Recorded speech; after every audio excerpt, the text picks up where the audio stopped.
Bismillahirrahmanirrahim. Assalamualaikum warahmatullahi wabarakatuh. Saudara sekalian, marilah kita awali kuliah pada pagi hari ini dengan melafadzkan basmalah bersama-sama. Bismillahirrahmanirrahim. Saudara-saudara sekalian, pada pertemuan kelima ini saya akan menjelaskan tentang sumber-sumber hukum Indonesia. Adapun materi meliputi pengertian sumber hukum material, sumber hukum formal, pengertian undang-undang, syarat-syarat berlakunya undang-undang, mulai berlakunya undang-undang, waktu berakhirnya undang-undang, dan asas-asas perundang-undangan.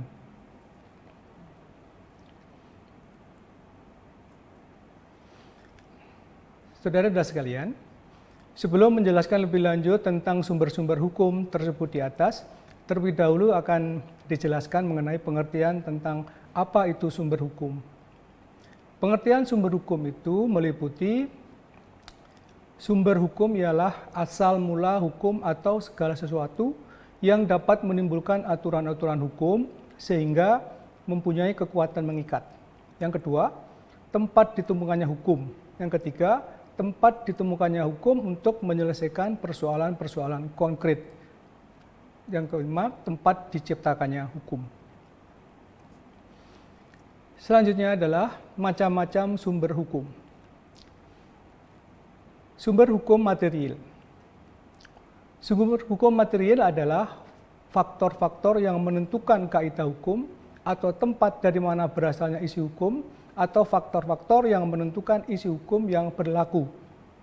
Yaitu pertama, faktor ideal atau filosofis adalah pedoman-pedoman hidup yang tetap mengenai nilai-nilai etika dan keadilan yang harus dipatuhi oleh para pembentuk undang-undang ataupun oleh lembaga-lembaga pelaksana hukum dalam melaksanakan tugasnya. Dua, faktor sejarah atau historis adalah tempat hukum dari sejarah kehidupan, tumbuh dan berkembangnya suatu bangsa di masa lalu. Misalnya, hukum dalam piagam-piagam, dokumen, manuskrip kuno. 3. Faktor kemasyarakatan atau sosiologis adalah hal-hal yang nyata hidup dalam masyarakat yang tunduk pada aturan-aturan tata kehidupan masyarakat. Faktor-faktor kemasyarakatan yang mempengaruhi pembentukan hukum adalah pertama, kebiasaan atau adat istiadat yang telah mentradisi dan terus berkembang dalam masyarakat yang ditaati sebagai aturan tingkah laku yang tetap. Kedua, keyakinan tentang agama atau kepercayaan dan kesusilaan. 3, kesadaran hukum atau perasaan hukum dan keyakinan hukum dalam masyarakat. Tata hukum negara-negara lain, misalnya materi hukum perdata, hukum dagang, hukum perdata internasional, diambil dari negara yang lebih maju. Sumber-sumber hukum formal. Sumber hukum formal yang pertama adalah undang-undang. Undang-undang dapat dibedakan dalam dua pengertian, yaitu pertama, undang-undang dalam arti material adalah keputusan pemerintah atau peraturan yang dibuat oleh lembaga yang berwenang membuat peraturan yang isinya mengikat langsung semua penduduk atau mengikat secara umum. Yang kedua, undang-undang dalam arti material disebut juga undang-undang dalam arti luas atau peraturan. Undang-undang dalam arti formal adalah setiap keputusan pemerintah atau penguasa yang berwenang membentuk undang-undang. Menurut Undang-Undang Dasar 1945, yang membuat undang-undang adalah Presiden bersama DPR. Undang-undang dalam arti formal disebut juga sebagai undang-undang dalam arti sempit. Syarat-syarat berlakunya undang-undang. Berdasarkan pasal 45 Undang-Undang Nomor 10 Tahun 2004 tentang pembentukan peraturan perundang-undangan menentukan bahwa agar setiap orang mengetahui peraturan perundang-undangan harus diundangkan atau diumumkan dengan menempatkannya dalam lembaran negara. Dengan diundangkannya undang-undang dalam lembaran negara, berarti mengikat setiap orang untuk mengakui eksistensinya, sehingga berlakulah fiksi hukum. Artinya, setiap orang dianggap telah mengetahui adanya suatu undang-undang. Mulai berlakunya dan berakhirnya undang-undang. Waktu berlakunya undang-undang dapat diketahui apabila ditentukan tanggal mulai berlakunya di dalam undang-undang itu sendiri, atau berdasarkan pasal 50 Undang-Undang Nomor 10 Tahun 2004 pada saat diundangkan dan pada tanggal tertentu sebagaimana diatur dalam undang-undang yang bersangkutan.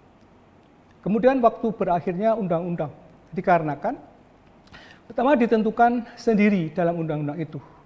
Yang kedua, dicabut secara tegas oleh pembuat undang-undang atau oleh hakim. Yang ketiga, undang-undang yang lama bertentangan dengan undang-undang yang baru. Dan yang keempat, timbulnya hukum kebiasaan yang bertentangan dengan undang-undang, sehingga undang-undang itu tidak ditaati oleh masyarakat. Selanjutnya, bertentangan dengan jurisprudensi tetap atau suatu keadaan yang diatur oleh undang-undang sudah tidak ada lagi. Misalnya diatur dalam undang-undang darurat tentang keadaan bahaya. Materi berikutnya adalah asas perundang-undangan. Pertama, undang-undang tidak berlaku surut. Asas ini dikenal dengan asas retroaktif atau asas legalitas. Dikenal dengan adagium nullum delictum nulla puna sine praevia lege punali. 2. Undang-undang yang dibuat oleh lembaga yang lebih tinggi mengesampingkan undang-undang yang dibuat oleh lembaga yang lebih rendah. Asas ini dikenal dengan adagium lex superiori derogat lex inferiori. 3. Undang-undang yang bersifat khusus mengesampingkan undang-undang yang bersifat umum. Adagium ini adalah lex specialis derogat legi generali. Kemudian undang-undang yang berlaku belakangan membatalkan undang-undang yang terdahulu. Nah, asas ini dikenal dengan adagium lex posteriori derogat legi priori. Demikian saudara sekalian, kuliah hari ini. Semoga saudara-saudara dapat memahami materi-materi pengertian sumber hukum, macam-macam sumber hukum, dan undang-undang sebagai sumber hukum Indonesia, yang meliputi materi pengertian undang-undang, syarat berlakunya undang-undang, mulai berlakunya undang-undang, berakhirnya undang-undang, dan asas perundang-undangan. Apabila ada pertanyaan atau hal-hal yang membutuhkan penjelasan lebih lanjut, dapat disampaikan pada pertemuan tatap muka berikutnya. Terima kasih atas perhatian saudara sekalian. Marilah kita akhiri kuliah ini dengan bersama-sama melafalkan hamdalah. Alhamdulillahirabbil alamin. Assalamualaikum warahmatullahi wabarakatuh.